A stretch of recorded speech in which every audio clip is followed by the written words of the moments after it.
You know, people use the term "I's a Bajan." I am a Barbadian. But where did the title or the term Bajan come from? Well, apparently, the term Barbadian, depending on which corner of this 166 square miles you're from, would be pronounced in the past as Barbadian. We somehow found ourselves taking out the bar in between, and it went from Barbadian to Bajan. I's a Bajan. My name is Kimberley Skeete, and this is my country, the beautiful island of Barbados.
I do what I love.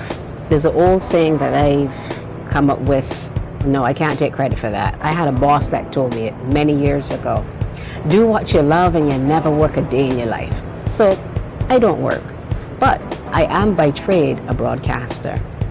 I've spent 23 years in the business. Started off in radio. For those who might remember the golden years of Barbados Radio Fusion, it then became Starcom Network. That's where I started my formative years. And for those who like nighttime radio, I started off on a station then called Love FM. Now through the years, somewhere along the line, I found myself into more of the news, current affairs kind of programs, and found myself quite attached to VOB 92.9. It is there that I got a lot of my skills training, so to speak, in talk show broadcast, but not from the moderator's position. I worked in production. Back then, I worked as a producer for the Venerable David Ellis. Yeah, I use the term venerable. He's a name in broadcast, in the broadcast arena, that you certainly will never forget. In fact, if I had to do a retake on all of the pivotal persons in my life that led me into this career and fed me to this point, I'd say the list was endless.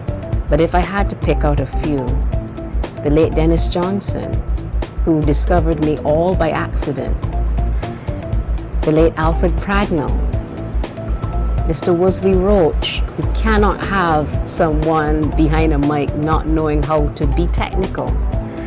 And these three persons molded the personality that I became.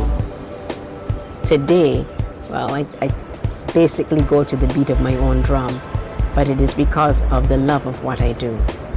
I still maintain, do what you love, you'd never work a day in your life. I'd like to know the genesis of Talk Your Talk. BC, I hear, and then many times when I come to Barbados, people call into your show, and there's a viral discussion going on.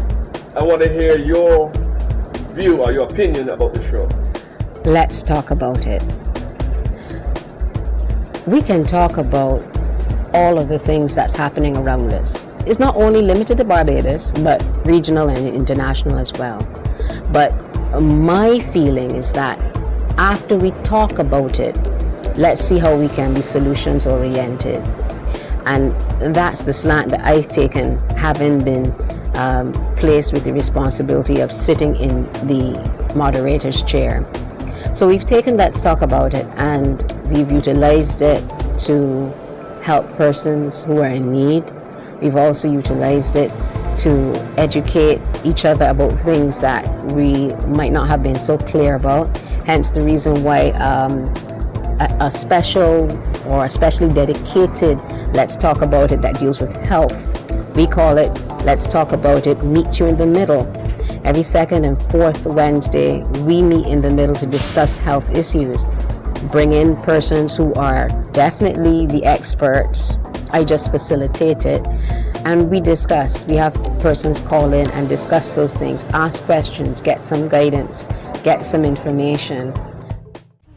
Welcome back. It's 27 minutes before 10 o'clock. We meet you in the middle on this Let's Talk About It. And we're talking about eating the colors of the rainbow. It is a challenge. I'm thinking that I should take this challenge. But I've been doing that vicariously. I've been doing it unconsciously, really. I tend to do the fruits. I tend to do the vegetables, the grapes, all of those things. I don't really utilize starch with my meat that much.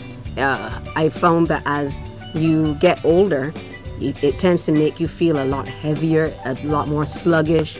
So I've made that change. We've got some callers on the line. It's now 24 minutes before 10 o'clock. Good morning, welcome. The first meal of the day is where you can put as many nutrients in your body as possible. So you start the day bright and with a lot of energy. So that's where all of the colors come in, where you get your fruits and vegetables to start the day.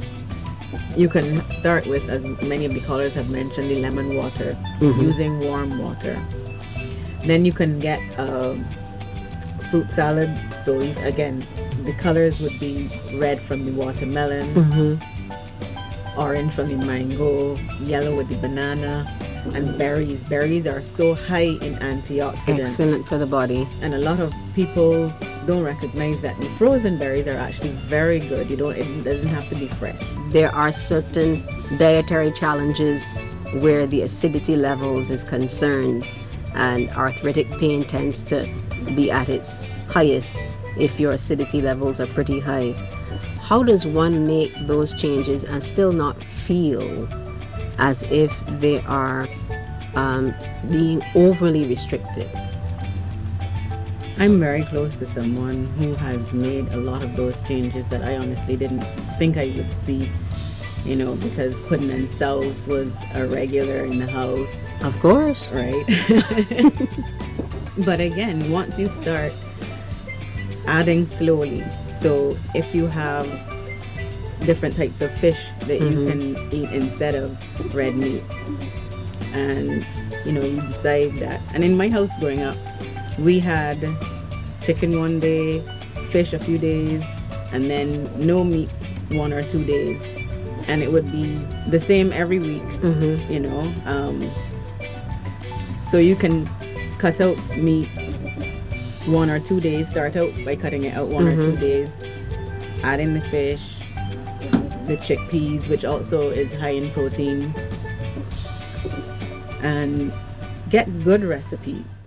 So my feeling about the program is that in order for it to live on, it can't only focus on the things that are going wrong, but we also have to focus on the things that we are working towards correcting, whether it is individually, whether it is collectively, or at a governmental level.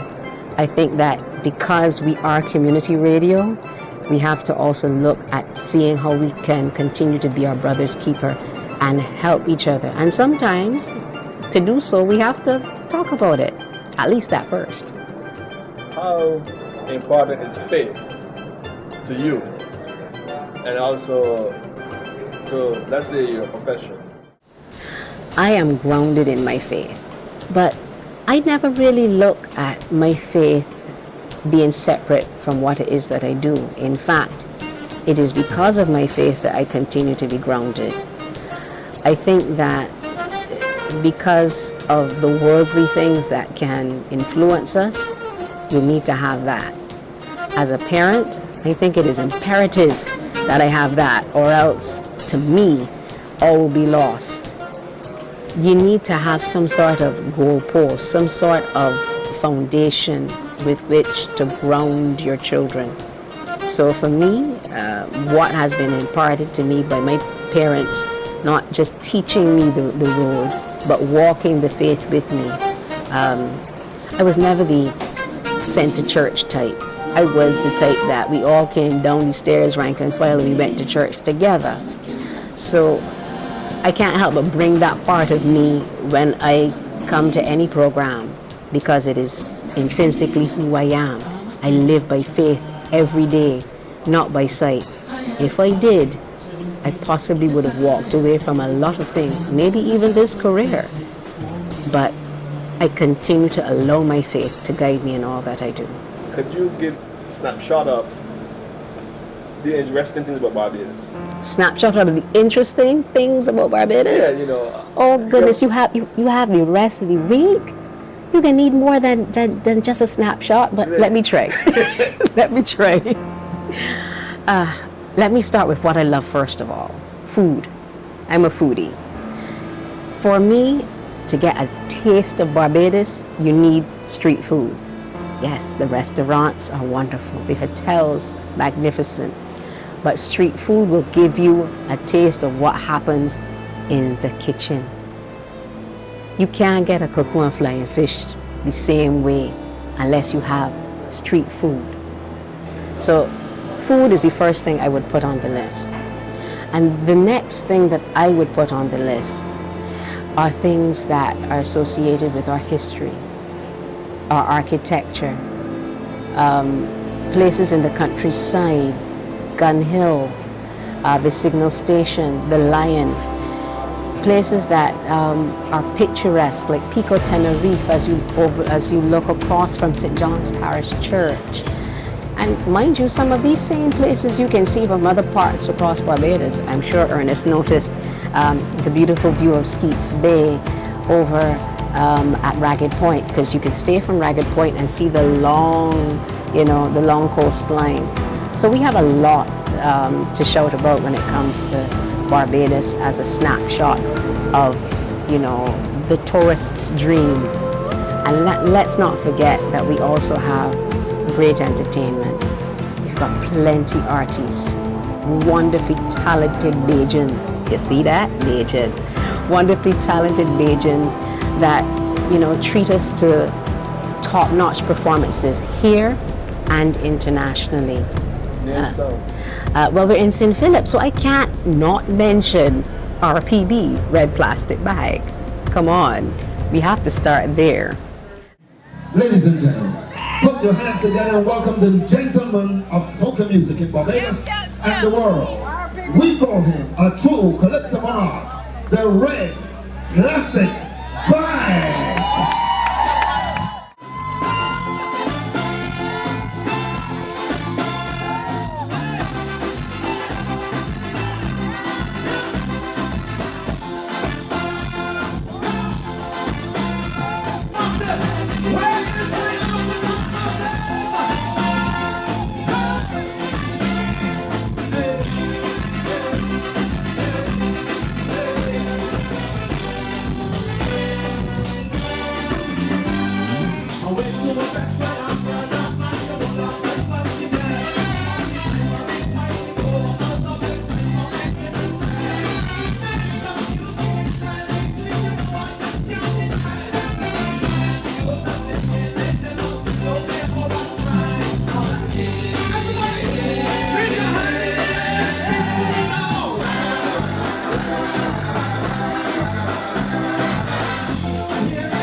And then if we look along the lines, we also have the mighty Gabby, the Honorable Dr.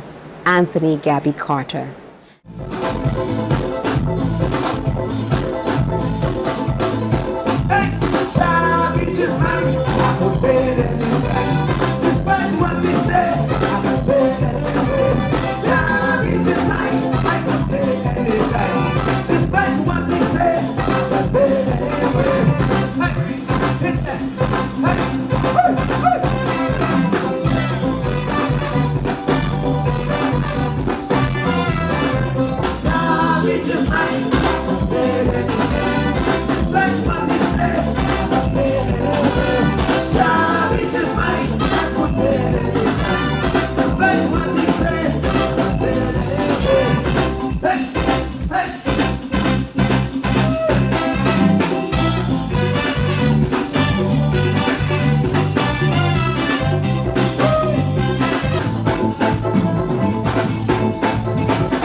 Now, I mentioned Gabby and I mentioned RPB because these two stalwarts have been going head to head, toe to toe for many a decade.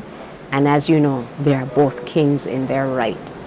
So coming on the heels of that, we have many other calypsonians throughout the years. We've had Edwin Yearwood.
I think that when you have those kind of entertainers, there's a wealth of what they have to offer. One of the things that sets Q100.7 FM apart from any other radio station is its community outreach. Q 100.7 FM from inception has been a community-oriented station. And out of that was born Q in the Community. The name speaks for itself. Q in the Community is a Thursday program. Every Thursday there's a Q. There's Monday, Tuesday, Wednesday, Q Day, and then there's Friday. That's how much people reserve their Thursdays for Q in the Community. So every Thursday, we'd go from place to place across the island. And yes, we have also taken Q out of our shores and across to the US and across to the UK as well. The whole genesis of Q in the Community is to bring community together, keep the community spirit alive. And if you take, for example, our trip to the historic East Point or Ragged Point Lighthouse area, that's where we had one of our most recent Qs. Again, it was an opportunity for persons who were born and bred in the parish of St. Philip to come back to that parish, especially if they don't live here anymore, to come back and see how Barbados and how by extension, St. Philip has developed over the years. Now, Ragged Point Lighthouse, or East Point Lighthouse as we affectionately call it, is just nestled off of Man Bay, overlooking Culpeper Island, and just beyond that reach is also Skeete Bay.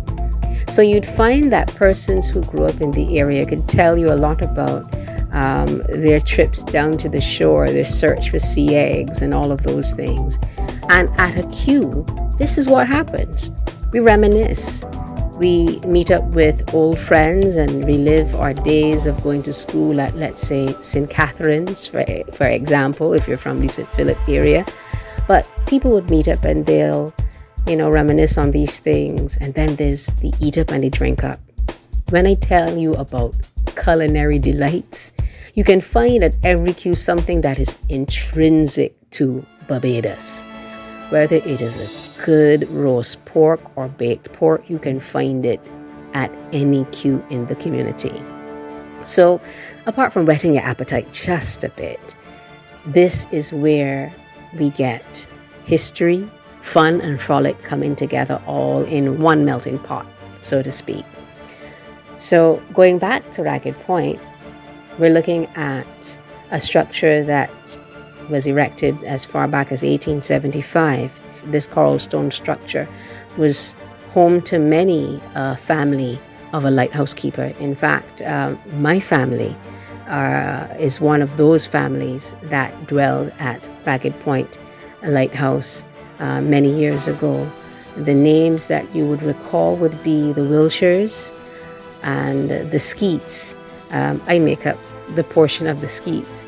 But having moved away from Ragged Point, there's still that connect. There's still that connect with persons who grew up in the area. If you meet them anywhere at all across Barbados and you say, you're a Skeete from Ragged Point, or use a wheelchair from up in Lighthouse Gap, those are the kind of questions you'll get. So having said that, picture the same kind of feeling that you get when you go to any Q across Barbados. Dash Valley in St. George, that's been another recent Q. And there you would have persons who were able to tell you how the area looked before the level of development that it has today.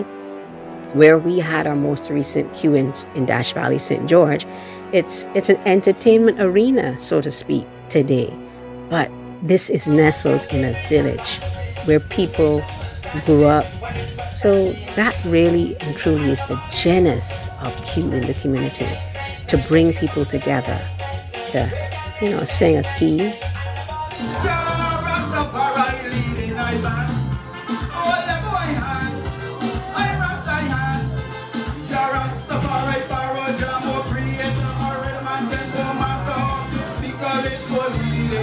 Bye.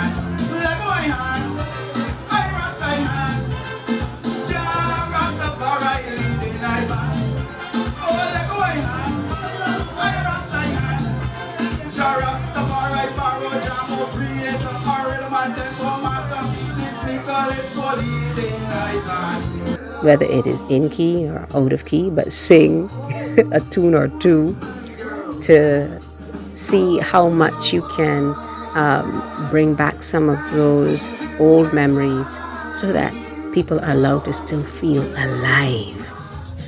Recently, after the pandemic, I remember chatting with one of our Q faithfuls, and she said, Q keeps me young.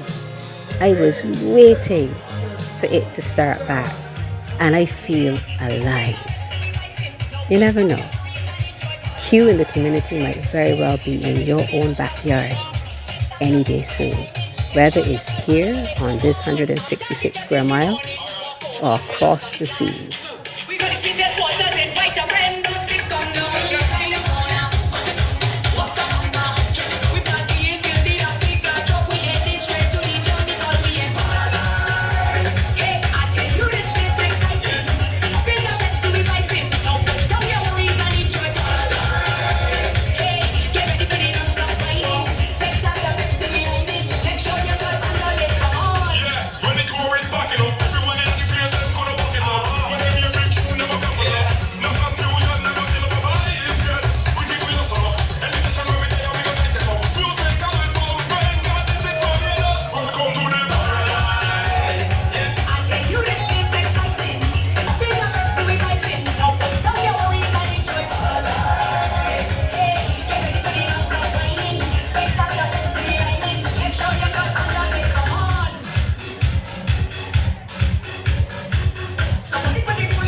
In closing, what would you want to say to your fans from the tri-state area, especially New York, Connecticut, and New Jersey, that call into your show frequently? I want to say the next time we have a Q and we are NY, I want to see you.